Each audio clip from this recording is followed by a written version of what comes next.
Amos chapter 3 verse 7. Surely the sovereign God does nothing without revealing his plan to his servants the prophets. Everything that happens in this world happens at a time God chooses. He has set a right time for everything, and in everything, God's will last forever. On the morning of 1st January 2017, during the New Year's crossover night prayer, God revealed to his anointed servant Brother Ronnie the wind that would destabilize the civil aviation. Let us listen to the prophetic message revealed through Brother Ronnie McBuy. We need to pray for the civil aviation. I saw when the wind has blown and it has destabilized the civil aviation. I'm speaking in a parable because it's going to be a little the way it will happen. I don't want to ask, how did you get to know? So we should pray for civil aviation. And this is an effect all over the world. 2 years after, in December 2019, the wind begins in China in the form of COVID-19, a pandemic that swept all over the entire universe, killing millions of people all over the world. And what followed was a lockdown of majority of borders of different countries in the world, including putting travel restrictions and closing international airports. This morning, big trouble in the skies. The airline industry taking a devastating hit over coronavirus fears. Many airports across the country, ghost towns. Planes littered with empty seats after travelers ground their trips. I saw when the wind has blown and it has destabilized the civil aviation. Aviation works to bring people together. That meant that one of the first measures governments implemented to slow the spread was to ban travel. Airline companies based in different continents and operating in more than one country were all locked out. This was a massive blow to the civil aviation industry. Most every airline in Europe started experiencing net negative bookings. That means that they were refunding more bookings than they had coming in. Some airlines, including Qantas, Virgin Australia, WestJet, and more, decided to cancel all but their domestic flights. Other airlines, including LOT, Brussels Airlines, and Austrian Airlines, decided to just completely close down. They would fly no flights at all. We've seen a dramatic drop in demand that really the industry hasn't seen since 9/11. The next few months will be ugly for the travel industry in terms of both demand and their financial performance. Airlines around the world scrambled to find a way to survive without passengers. I saw when the wind has blown and it has destabilized the civil aviation.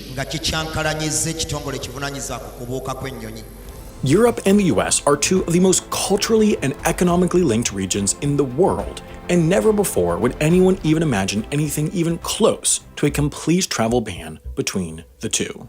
More than 1,700 aircraft per day cross the Atlantic, many of those enormous wide-body jets. These are some of the most profitable flights for airlines out there. To imagine that this would all just come to a stop was unthinkable. I saw when the wind has blown and it has destabilized the civil aviation. Okay, let's take a guess. How many planes do you think are flying in the sky on average a day? 10,000, 20,000, or 50,000? Well, the number is actually over 100,000. That number has recently fallen half and continued to fall, and the sky is getting emptier. This is unprecedented time in aviation history. Have devastated the airline industry. Here is evidence from Sky 9 today. Dozens of Southwest Airlines planes now sit idle at the Southern California Logistics Airport in Victorville. Delta also has several jets parked there. And today, LAX reported air traffic is down about 85% from this time 1 year ago. There seemed to be little hope for the industry to pick up very soon because governments were also cracking down on the entry of citizens across the airports and therefore tightening travel restrictions at all airports. Countries are closing their borders to stop the spread of COVID-19. That's leaving many families divided. So we should pray for civil aviation. And this is an effect all over the world. Hundreds of Central Asian migrants have also been camping out at Vnukovo Airport. Many of them are from Uzbekistan, which has closed its borders due to the coronavirus. They hope to get a rare flight home. Many others are still stuck in limbo. We are here in the airport since 3 o'clock, since yesterday afternoon, without eating or sleeping, and we are expecting to take us to at least to the Delhi. Nervous Americans overseas, now scrambling to get back home. We are nervous that we're not going to be able to get back into the country. For Americans, dream vacations in Europe becoming a nightmare. Look at these pictures from U.S. airports overnight. Long lines of travelers awaiting medical screenings. Chaos at Chicago's O'Hare Airport as passengers return home from Europe. Thousands of travelers left standing in a crowd for hours, shoulder to shoulder. With the worldwide spread flight restrictions, it meant economic failure and business breakdown because airports support ecosystems like restaurants, stores, taxis, hotels remained affected by the travel depression. And this caused a staggering impact on $880 billion global airline industry. World leaders are being forced to take drastic emergency measures to confront the worsening coronavirus crisis. They're meant to keep people alive, but they are killing the global economy, as the aviation world, the International Air Transport Association, IATA, says the industry stands to lose more than $250 billion in revenue this year, and that's assuming things recover in 3 months. Singapore, Emirates and Turkish Airlines are just a few of the big names to stop almost all their operations. An estimated 8,500 aircraft are sitting in storage around the world.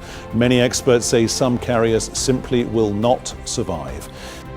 The restrictions on civil aviation travel did not only affect airline companies or bring a fall to airline revenue alone. What followed was laying off of flying crew members as well as employees on the ground and in offices. The travel sector has ground to a virtual standstill because of the coronavirus. According to the World Travel and Tourism Council, 50 million jobs could be lost. The sector accounts for 10% of global GDP, and the council says it could take 10 months for the industry to recover after the pandemic is over. In such a state of desperation, civil aviation asks for coordinated global efforts. Here in the US, the government says it's discussing various options to support the travel industry, while France, Germany, the Netherlands and the UK are also considering action. But the Centre for Aviation is warning that without coordinated global efforts, most airlines in the world will be bankrupt. Let's look into the prophecy that was revealed through the prophets of God, Brother Ronnie McBye. We need to pray for the civil aviation. I saw when the wind has blown and it has destabilized the civil aviation. I'm speaking in a parable because it's going to be a little the way to happen. And then I want to ask, how did you get to know? So we should pray for civil aviation. And this is an effect all over the world. What he spoke is exactly what happened. It came to pass. This confirms to us and to the entire world that when God wants to save humanity, he sends his warning through his servants, the prophets. And what happens next? The whole universe should unite and return to Jesus Christ and pray that the Lord may sweep away this disaster and every disaster that happened to the civil aviation. A fresh new beginning awaits for the glory of Jesus Christ.